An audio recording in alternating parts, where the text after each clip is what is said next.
In 1977, Thierry Sabine got lost on a bike in the desert, and what he saw gave birth to his Dakar dream. 11 years later, he and 4 others were killed in a helicopter crash at the 1986 edition of the race. Sabine's vision was to take as many people as possible into the stunning wilderness of the desert he had seen. His dream became a reality. It became Paris-Dakar at the end of 1978. And today marks the 40th anniversary of his death, along with singer Daniel Balavoine, journalist Nathalie Audon, pilot François-Xavier Banou, and radio technician Jean-Paul Lefeur. We who love this rally owe it all to Thierry, and they, will never be forgotten. Thank you, Thierry. You were and are out of this world.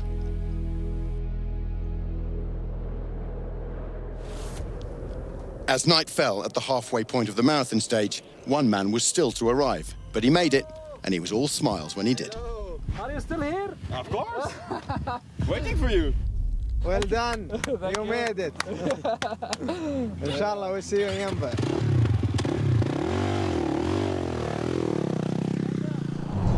Tented villages with several hundred inhabitants for one night only. Trucks, cars, bikes, classic. No one returned to their motorhomes or the main Dakar camp.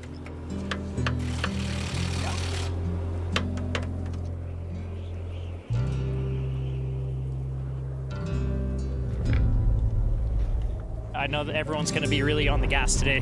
I think today is going to be a really deciding factor of the overall finish of the rally. We got to make a break through some point, and I was kind of hoping today would have been the day. It's a nervous day. Hopefully I can get to the front, get as much bonus as possible, and try and do a bit of damage control up the front with going as fast as I can.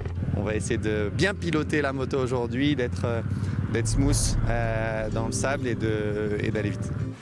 The scenery was breathtaking again today, but the visibility was very poor at times, and it led to a terrible crash for Arnaud Liedo. Please look away now if you don't want to see it.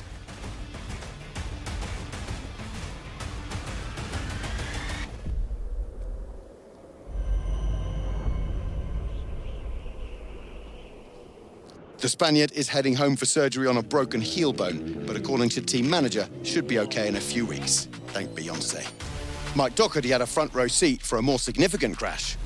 My wheels locked up and I just jumped off the dune. Bah, airbag. And I just looked back and I'm like, hey. Daniel Sanders, on the right here, suffered a heavy impact.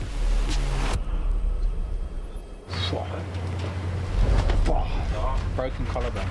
The overall leader had crashed, helped by one of his biggest rivals, Ricky Brabeck, because that is our sport. Sanders did get going again, but with diminished strength, lost nearly 28 minutes. It means we have a new leader in the bikes, as the 3 Honda Musketeers pooled their strength. But who's D'Artagnan? We'll find out.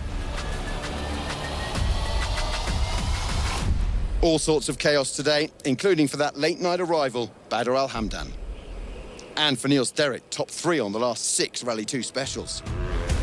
Luciano Benavides started 9th and had lots of lines to follow, but got stuck at one point. He was freed by Bradley Cox and Niels Derrick, 3rd on the day. Victory went to the San Supremo, Adrian van Beveren, the first of this edition for him, and the 7th in total. I tried to ride as fast as possible. In opening is really not easy.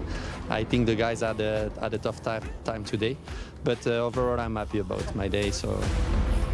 After getting time back for stopping with Sanders and coming 2nd on the day, it's Ricky Brabeck who moves up to 1st overall. Yeah, we'll keep fighting. 3 days to go. Hopefully at the end of this thing, we're in the position we want to be in. I wonder what position that might be, Ricky. He's currently there by 56 seconds from Luciano, Sanders at 17:37, but vowed to fight on. In Rally 2, Preston Campbell's lead over Tony Mullet was 17 minutes yesterday, but going into stage 11, it's now only 3. Everything's open, everything's possible, as the 2 face off for 3 more days. An original by Motul also has us on the edge of our saddles. Benji Melot and Josep Pedro have traded stages, blows, and the rally lead over the last 8 specials. Today, Melot won, stopped the rot, and took back top spot. 13 minutes is the gap now. Well, Don't stop moving, baby. Ooh, that booty drives me crazy. Wiggle, wiggle, wiggle, wiggle. We have to go down before. Down where? We have to go up. But before we should go down this way and come this and this way. But then I'm deeper. I could have made that easy. Okay, don't worry. Guys, don't get crazy. Energy, energy, energy, and sleep.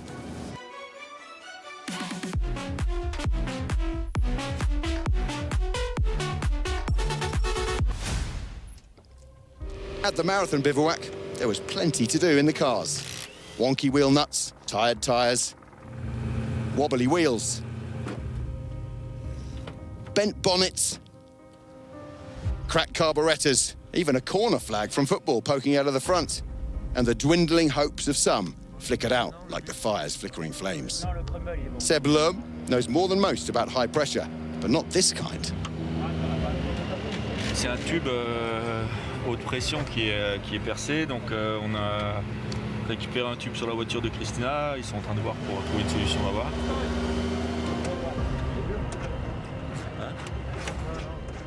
But pierced high-pressure hydraulic fluid tubes or not, the sun still rises. And stage 10 would soon be underway, with yesterday's winner Eric Gokschow leading out. I was training for this moment a long time, so I'm really excited, really happy we go with the sunrise. That is a cute baby camel.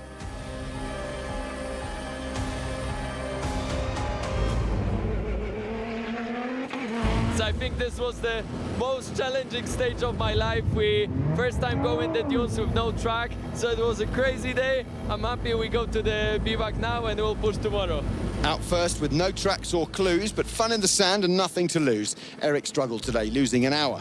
As for Seb, his tubes were clear and his pipes were calling. From glen to glen, down sand dune side, in the sunshine, stepped out the shadows. He knew was the time to go and the time to ride. No big loss and 2 punctures also. We changed 2 wheels. So overall, except of this, it was a good day. We had a good speed, good navigation, so it was a good stage.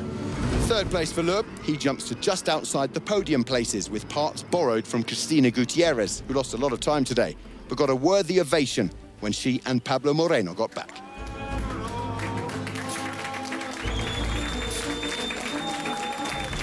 Ahora estoy como muy emocionada porque estaba todo el equipo aplaudiendo y así, entonces pues emocionada. Sí. Applause too for Nasser Al-Attiyah, second on the day and back on top of the pile. Al-Attiyah won his 5th Dakar in 23. He's in pole position now, never out of contention, finishing second. But there's not much sand left, so he'll need his steeliest of focus in the run-up to Saturday. Car okay, no problem. Except me, I'm destroyed completely. Which leaves the day's winner. Yesterday, we shone a light on an amateur driver, Mathieu Serradori of Century Racing. The Frenchman won a second career stage today with co-driver Loic Minaudier. They led from kilometre 121. Woof, look at that. Chapeau, monsieur.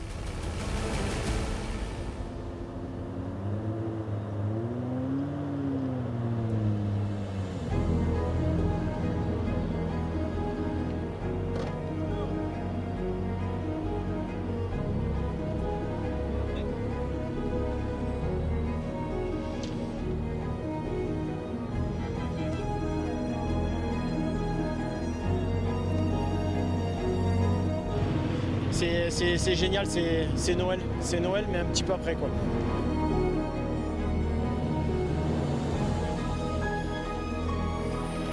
More mayhem for Henk Laterken, though. His Dakar roller coaster continues. Today, he needed a tow from teammate Toby Price.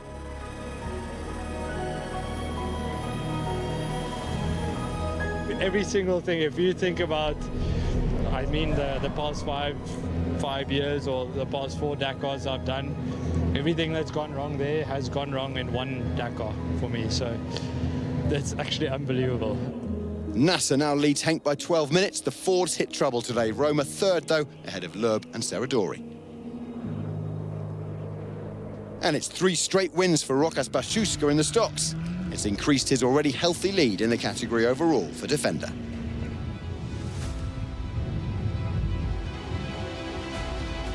And whoops, he did it again. Paul Spearings has won successive specials, and it's now 7 in a row Pau Navarro has led the challengers. Cruising along without a care in the world, Brock Hager continues to dominate the SSVs, a 5th special win, and the American now leads the field by an hour.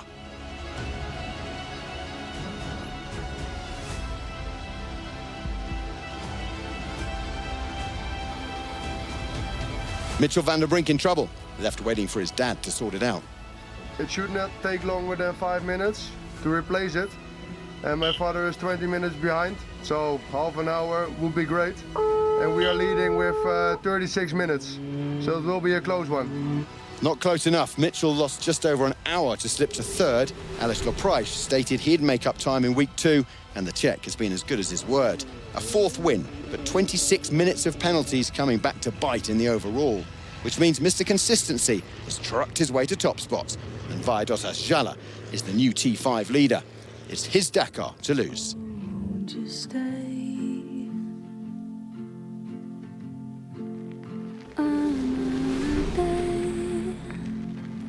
Wow, what a day. It's 56 seconds in Rally GP, 3 minutes in Rally 2. Nasser, Henk, Nani and Seb all have ultimate hopes, and it's a 3-truck race for the monsters. Thursdays are coming, and I just don't know what to expect anymore at this quite extraordinary Dakar 2026. Good golly, Miss Molly. I need a cup of tea and a lie down. This is emotional.